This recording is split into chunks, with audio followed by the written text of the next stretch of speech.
I'm Nicole Bako, an IRA specialist here, and I will be your host. Thank you so much for joining us. We have a very special guest with us this evening, Miss Liz Faircloth, on how to build a powerhouse team. She is the co-host and co-founder of Invest Her platform. So we're really excited to hear more from Liz in just a second. But first, I'm going to share my screen to tell you a little bit more about Quest Trust Company and who we are and what we do. Just 1 second. From beginning. There we go. All right. So thank you all so much for joining us on this Tuesday evening. All right. So who is Quest and what do we do? So Quest Trust was actually founded by two brothers, Quincy and Nathan Long, two investors themselves who actually built the company for investors by investors for investors. So it's actually built based around what the client needs. So we're the largest self-directed IRA custodian in Texas. We have over investors all over the country. So we actually are able to service all 50 states. So almost no matter where you're listening from right now, we're able to help. We have $2 billion under assets under administration, and we have 100 employees with 34 certified as IRA services professionals.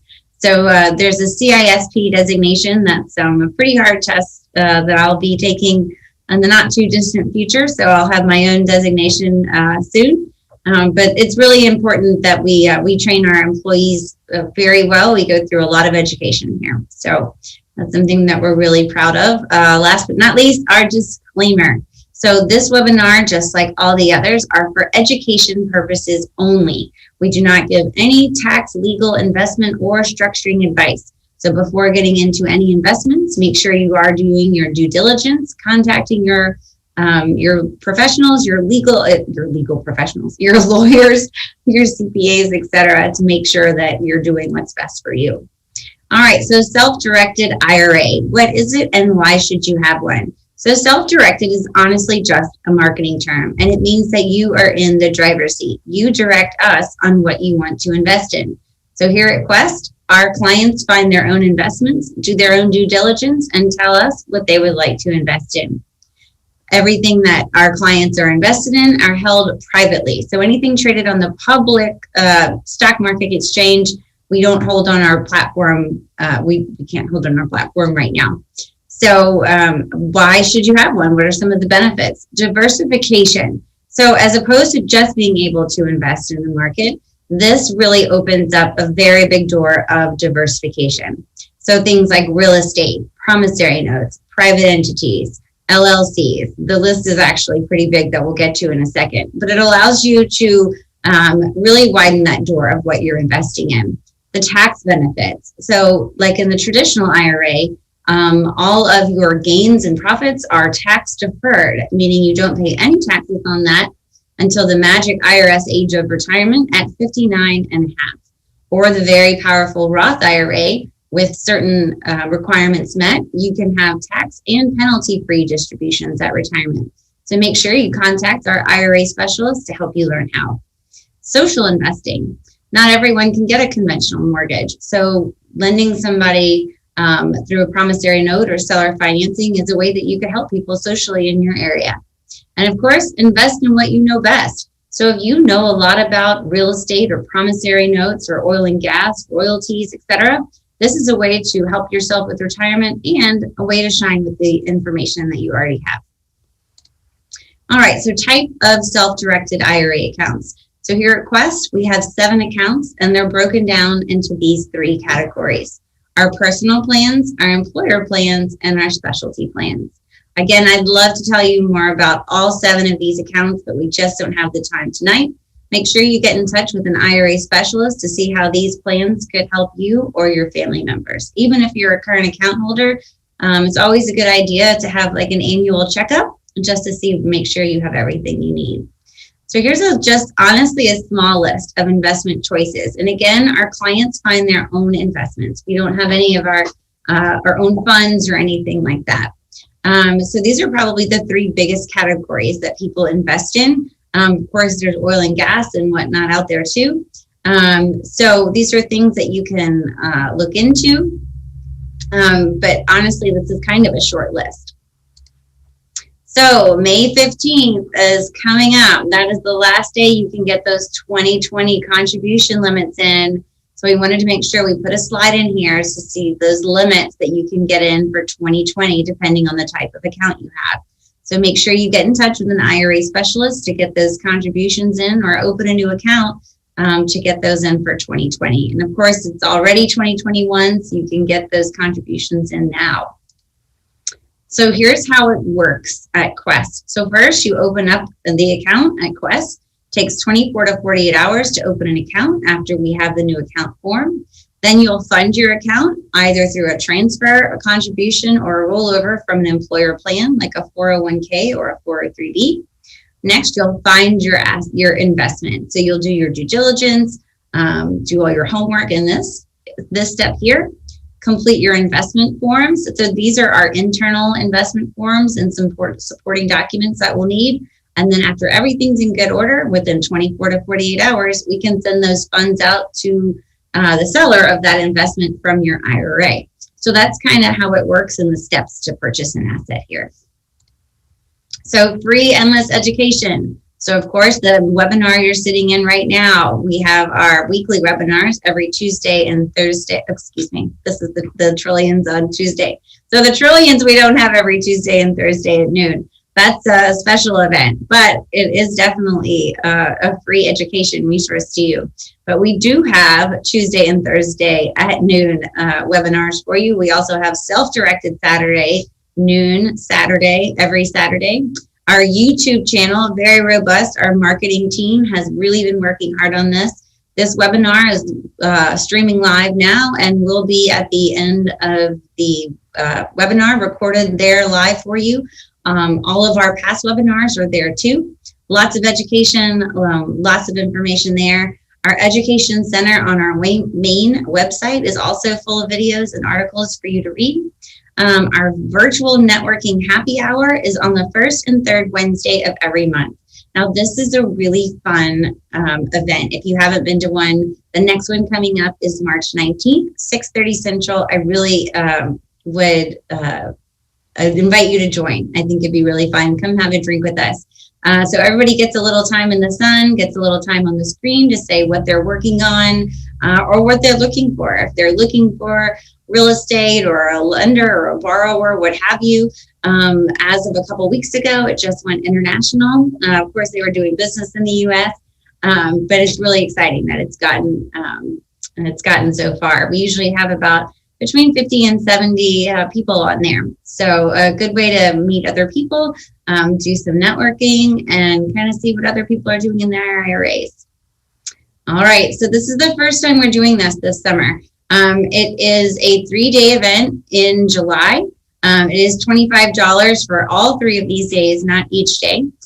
This is going to be kind of a high level event here. You can see the topics in the middle. We'll kind of be covering a little bit of everything that you can do here at Quest. So make sure you sign up and join us. Contact your IRA specialist to do so. All right, so we have a special for that tax filing deadline. So up until May 17th, you will not pay an account opening fee. If you contact one of our IRA specialists and open up an account, they will show you exactly where to put this coupon code of tax-free on your new account application.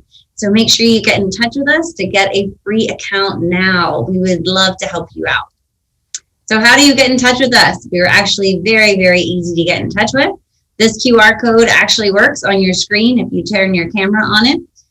Chat live with us. If you go to our website, a chat box opens up on the right corner. It is not robots. It's actually IRA specialists. I'm actually on it tomorrow. So if you join tomorrow, you'll be talking to me with some of our other IRA specialists here.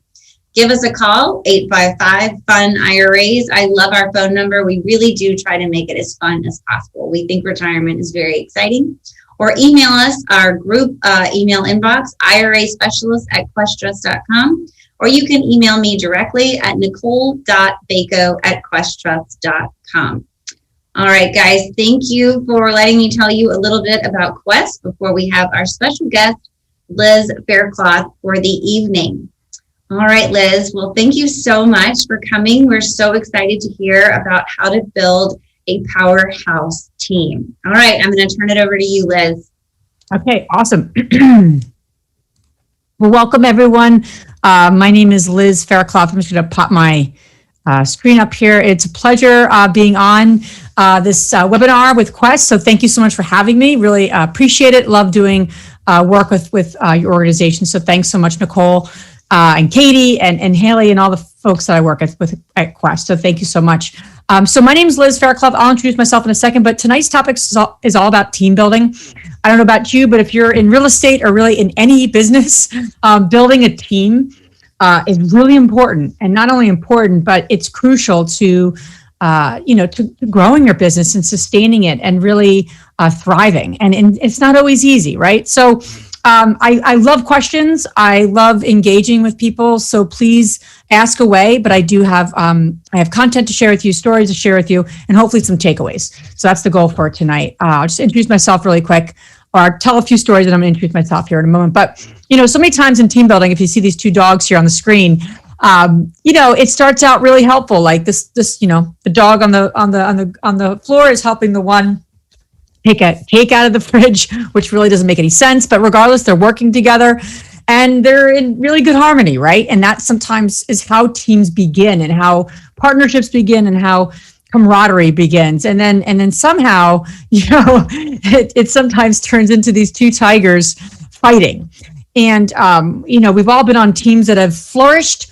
We've all been on teams that just end up in a disaster, quite honestly. So as I share tonight's information and content, I'm really coming at it from experience on both angles, because, it's all over the place when it comes to teams and building a team that sustains itself, especially in investing. You cannot do this business alone. Okay, so a little bit about me for those who don't know who I am. I'm again, a pleasure being with all of you. I am a wife. I'm a mom. I do love to run. I do love wine as well. I do love a lot of other things. I'm not sure why my intro says that I love wine, but I do. But anyway, I co-founded the Real Estate Investor community, which I'll mention in a moment what we do. My real estate experience, just a little bit about me. I've been investing for about 15 years. My husband and I started with a duplex, purchased a duplex, and with a $30,000 loan from my father.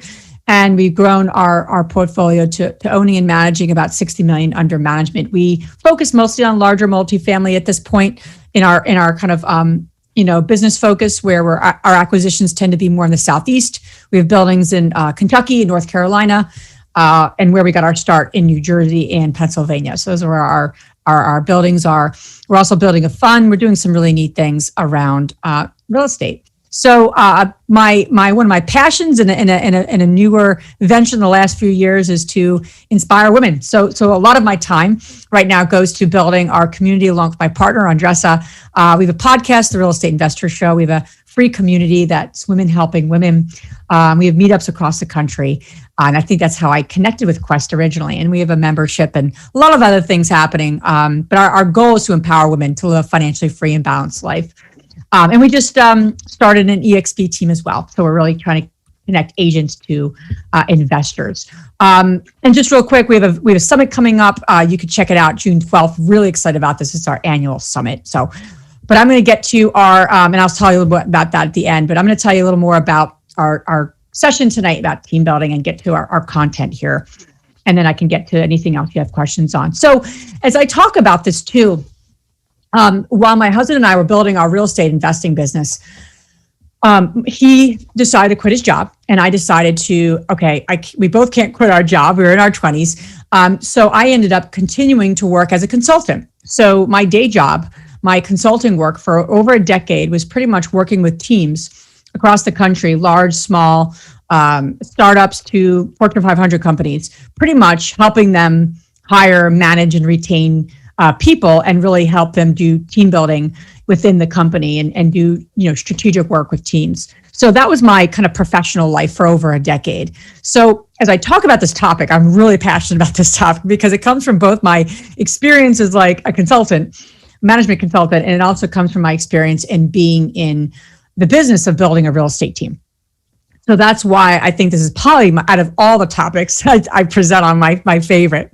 So as I go through this, I have 4 steps to share with you. And obviously there's a lot of different things when it comes to teams, but I want to give you some, insight into a step-by-step process. Everything that I'm involved in and everything we do, especially in my real estate business and our investor community, it's all about like tactical information that you can use. So the last thing I want to do here for all of you is to present something or to give you some content that is just kind of out there and is not something that you can actually use like right after this webinar. So that's my goal. And please ask questions along the way. I facilitate and love facilitating workshops and presentations. It's my kind of my presentation, my passion. So please don't feel like you have to wait to the end, but ask me questions, even if you're having some struggles or challenges with your own team right now. That would, I want to be most helpful here. So I have 4 steps that I'm going to share with all of you. And again, it's meant to be kind of like in a step-by-step process.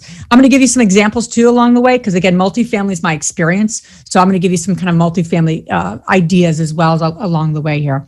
So step number 1, when you think about building a team, people just jump into, okay, who do I need to build a team? Well, that's a great question. It's just not the first question to ask.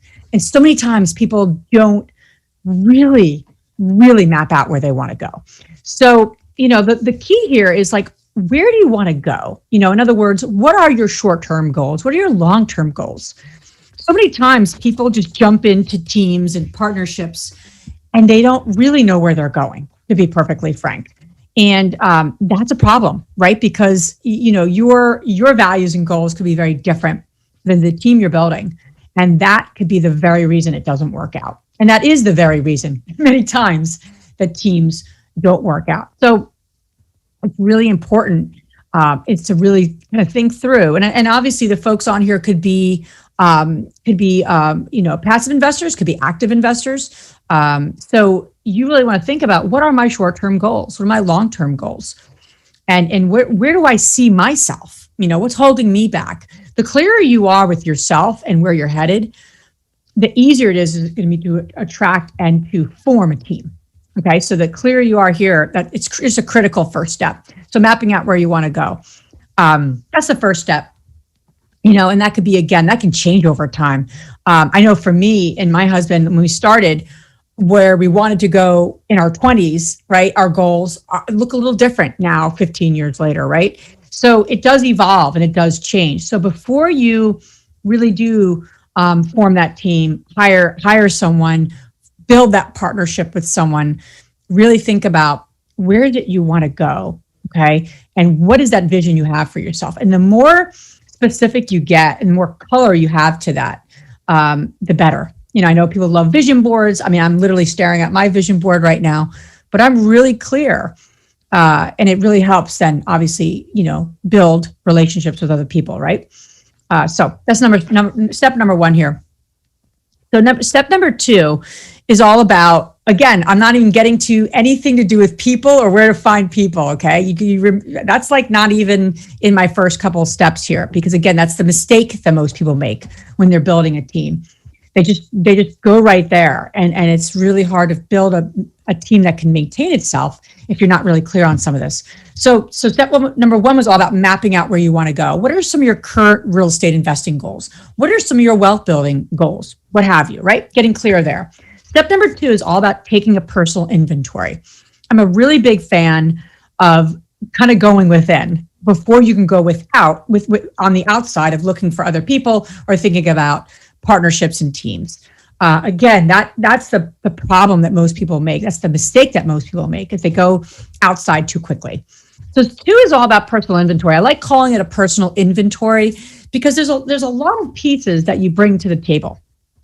And the clearer you are, the more defined and the more like crystal clear on what you bring to the table, the easier it is.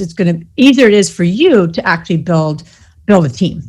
So what do I mean by that? Obviously, we're talking about investing. So what can people bring to the table? So many different things, right? You got what can you bring to the table in terms of assets, liabilities, your credit, money plays a big role in real estate investing, whether it's your money, whether it's someone else's money, right? That's why I love working with Quest. I love working with, we've over 200 investors we work with on our DeRosa side that have money to invest, right? So it's the passive investor working with the active investor, and it's really, really neat, right? Because it's a win-win. So many times people bring so many different things to the table, regardless of what type of partner it is, right? What type of team member it is. Everyone brings something. So you have to assess for yourself, where do I fall? What do I bring to the table? So that's number one, credit. Time is a big, big part of what we all can bring to the table. You have a lot of people who are very busy professionals, right? They don't have time. They don't have 24 hours to spend finding a deal and doing the due diligence. They would rather passively invest. You have other people like, I got the time. I have all the time in the world. I need the money and I need the partnerships to basically make that happen. So again, what does that look like for you? What does that look like in terms of time? Your experience. So many times people are like, oh, I don't have any real estate investing experience. But you might have other experiences, and people bring other experiences to the table. I was talking to a woman the other day, and our a meetup leader, and she said, I don't really have any experience professionally that would be helpful in real estate investing. I don't even know I don't know how I would contribute to the woman that's in my community that I really like to help and kind of mentor under. I don't even know how it can contribute to her. So what do you do professionally? She goes, oh, I'm a project manager. So I run projects. I run them, for an engineering firm. I said, that's really, really useful experience when it comes to real estate investing. Think about it. Everything in real estate investing ultimately is a project, whether it's a flip, whether it's a large multifamily, whether it's a small multifamily, whether it's a mobile home park, whether it is a tiny home. I don't care what niche it is, but it's literally managing a project. And if you're really good at that, that's a critical skill and a critical experience to have. So many times when you're building a team, you don't give enough credit for the experience you have or the skills that you have that actually are transferable. I know a lot of the women we talk to and are in our community often overlook those things. So just some thought there, what your experience is, what your skills are. And again, it doesn't have to be exact investing. It could be transferable skills and experience that could be helpful in this business. I leave this one to the end, but not to say this is the least important. It's actually the most important, but really understanding your personality. I'm going to get to this in a moment. That was the expertise I had for many years, over a decade, is really understanding people's core strengths, right? And their core personality strengths. But you cannot build a successful team if you do not have that insight into other people, and especially into yourself. And what I mean by that is what your strengths are and what some of your limitations are, right? Because every strength, it's like a knife, right? It's like a double-edged sword. It's great, it's a strength, but overused becomes sometimes our own liabilities, our own weaknesses. So I'm a really, really big fan, and I love to invite you to think about this. And something you can do right now, something you could do after this, but write down everything you bring to the table. Because if you're looking to build a team or shift a team or join a team or lead a team, it doesn't matter actually whether you're looking to join a team or build your own team.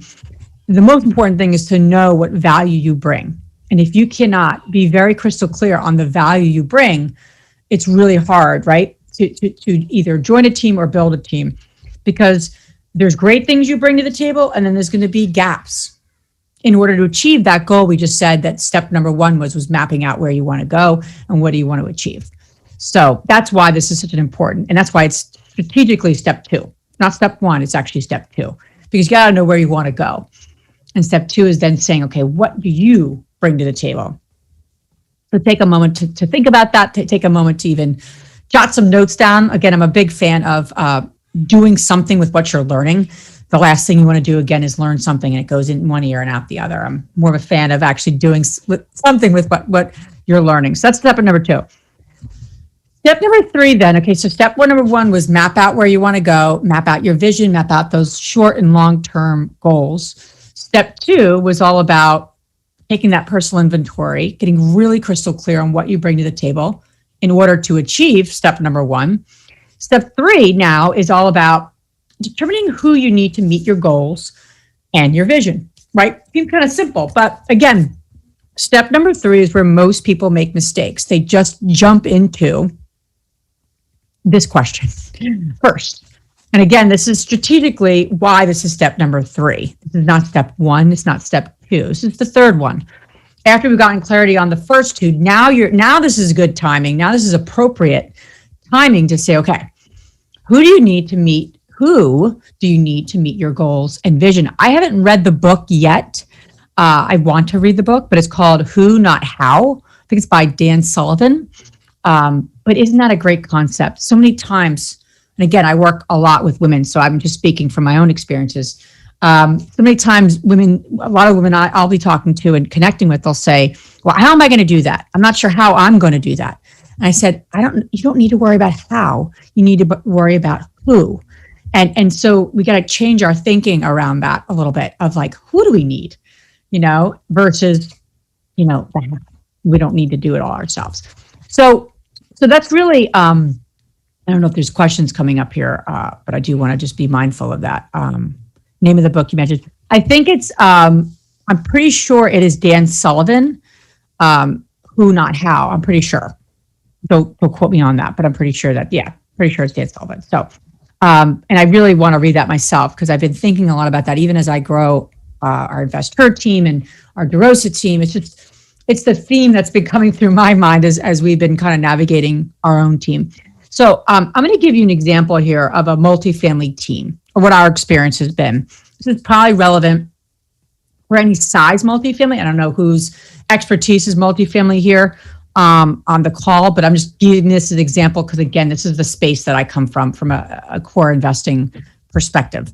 So if you think about there's 4 roles that, you kind of have when it comes to building out a successful multifamily team. You got I'm just going to explain the 4, and then I want to give this as the example of the who. So you got the hunter, obviously big, it's an important role for every niche of real estate right now, but obviously finding the deals, right? Finding the opportunities is the hunter. The brains is the planning. Think of that as like the business plan. So much of any successful real estate is the planning, right? The business plan. What are you actually going to do with the property to increase revenue, increase your net operating income, increase the value of the property, right? So that's the business plan. You have the money, someone who's either raising the money or in charge of raising the money or, bringing the money to the table. Could be any of those things. And then you have the hammer, somebody who's actually executing, right? You have the person who's actually executing the business plan. Call that the project manager, call that construction manager, call that the asset manager is what we call it, right? In larger multifamily. Sometimes, and in a lot of ways, when my husband and I started, even when we had a duplex, right? And we had a 4-plex, and then we grew to a 10 unit, and we grew very slowly and steadily over the years. We can wear all 4 of these roles. Some people wear all 4 of these roles as one person. But as you grow a team, the critical part is where do you want to go? What are your goals? But who do you actually need to actually achieve the goals you're looking to accomplish? And when you really think about multifamily, at least, on a larger scale, even mid-size, doesn't have to be that large. These 4 roles are critical. And as you grow a team and you grow a portfolio, it becomes really, really important that people have their expertise. And you actually have people in all 4 of these categories, and you might have multiple people in all 4 of these categories. So acquisitions isn't just the person looking for the property. That could be it could be a little bit of the underwriter because they're not looking for it, but then they're underwriting, which is a little bit of the planning, and then you get into the whole thing. And then you have a whole team of capital raisers, right? You don't have one person, you have multiple people. And the same thing with executing. We have multiple asset managers, right? Because depending on people's portfolios. So I use this as an example because say you want to acquire a 10 unit. That's your goal, right? Number 1. I'm going to use this as an example. Number 2 was knowing where you fall. So knowing who you are, where might you fall into the roles of what you're trying to actually achieve. So if self-storage is your thing and you want to get into self-storage and you want to be active in self-storage, well, you need to figure out the seats on the bus to be successful in that business. That's the key. I'm giving multifamily as an example, but it doesn't necessarily need to be multifamily. So I hope that makes sense of where do you fall and where are the gaps. That's really the biggest thing here when you think about your strengths and you think about your gaps. So people you're meeting, people you're interacting with, 3 things that in essence you want to think about for yourself beyond the time, the money, everything else about taking the inventory is your skills, your personality, your experience. And the question you want to keep asking, what is needed to achieve the goal? Where do I fall? And then what are the gaps? And where might I need, some help? The who, not the how. So that's the thought there. Step 4, and I'm going to get to this, is the thought around your own style and what you bring to the table. Is obviously you're thinking about, okay, I might need that hunter. I might need somebody to help do this, or I really need help. I'm really good at executing, but finding deals is where I really need some help, or whatever it is for you, right? Again, using our multifamily experience example. Then this is all about finding people to gain alignment and leverage diversity. So what I found where most teams don't work is that they don't gain alignment where they need to, and they don't leverage diversity where they need to. So I'm going to give an example of that here. So the mistakes that I've seen is that people have a lack of alignment, meaning they don't have similar values. They may not be clear on each other's goals. If you're looking to partner with someone or build a team, I would want to know what their long-term and short-term goals are. And obviously you need to know it for yourself. People's expectations could be completely different. And that's a very, very strong reason people don't work out, working on teams together and working together. And entrepreneurial spirit. Some people, want to get paid today. Some people want to wait to get paid, and they may not have that alignment. So you got to be aligned on those 4 things. And take any team that has or has not worked out. They have not been aligned on these 4 things. Now take a team that does, now take a team that thrives. They have diversity in these areas: personality, risk tolerance, skill set, and experience. I've never seen an amazing team. All of them are very cautious people, because if they're all cautious people, they're still analyzing deals 5 years later, right? They're still analyzing deals. And you said, "Oh, you haven't bought a property yet?" No, we're still looking at deals. Well, clearly they have the same risk tolerance, right? If you have somebody who's more of a risk taker and a cautious person working together, could be a beautiful thing, because one person's a little more cautious, one person's a little more of a risk taker, and they actually outweigh each other. So again, where you want to be aligned, like 100% aligned, is values and goals, expectations, and like the spirit of what you're bringing to the table. And obviously work ethic. That becomes really critical as well. Where you want to be diverse and have diversity is personality, risk tolerance, skill set, and experience. You never want to have a team or bring on a team member who is like the same person as you. Unless you're building out or you're replacing yourself, that's when you can do that. But if you're looking to literally build a partnership or create some different things in your company and in your investing business, then you need to have that diversity. Okay. So that's the biggest mistake. Some of the things you want to even ask, and these are just some great questions to ask team members, potential partners. What do we value as a team? What vision do we have for our team now, 5 years from now? What do we want to achieve as a team, short-term and long-term? What would we do if we could not fail? What a great question. What legacy do we want to leave behind? These are very thought-provoking questions, right? And questions you really want to get real with if you're building out a team and you're building out a partnership, and these are people you're going to be working with all the time, right? You really want to be very clear, so you're working towards something together, right? It's really, really important. Shared, it's not different. So that's that piece of it. So what do you see in the top left-hand corner? I want to make sure you're not sleeping on me. I know we're doing hopefully okay on time here, but what do you see in the top left corner? Bunny, yes, thank you. Just please participate. I want to make sure everyone's still here with me. What do you see there on the top right-hand corner? the one that's the top right hand corner. It's like two things. So you got to say two